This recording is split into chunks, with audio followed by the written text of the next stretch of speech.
ನೀನು ಏನು ಮಾಡಿದೆ? ಏನಾಯ್ತು? ಕಾಡಮ್ಮೆ ಬಂದಿತ್ತು.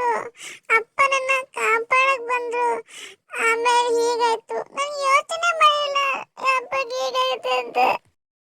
ಹೀಗೆ ಯೋಚನೆ ಮಾಡ್ತೀಯಾ?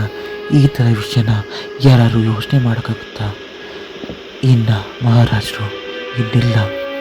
ಅದು ನಿನ್ನಿಂದಾಗಿ ಮುಫಾಸ ನಿನ್ನ ಎಷ್ಟು ನಂಬಿಕೆ ಇಟ್ಕೊಂಡಿದ್ದ, ನೀನು ಅದನ್ನು ಉಳಿಸ್ಕೊಳ್ಳಿಲ್ಲ. ಇನ್ನು ಏನು ಮಾಡ್ತೀನಿ ನೀನು? ಅಪ್ಪ ಅಂತ ಯಾರನ್ನ ಕರಿತೀಯ?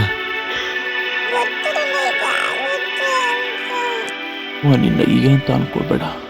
ಒಬ್ಬ ಮಗ ತಂದೆನ ಸಾಯಿಸ್ತಾ ಅಂತನ, ಅಥವಾ ಒಬ್ಬ ಯುವರಾಜ ಮಹಾರಾಜನೇ ಕೊಂದ ಅಂತ ಯೋಚನೆ ಮಾಡ್ತಾರೆ. ನಾನೇನ್ ಮಾಡ್ಲಿ? ಓಡು, ಓಡ್ ಹೋಗು, ಓಡ್ ಹೋಗು ಸಿಂಬಾ. ಮತ್ತಿನ್ಯಾವತ್ತೂ ಬರಬೇಡ. ಓಡ್ ಹೋಗು ಸಿಂಬಾ, ಓಡ್ ಹೋಗು.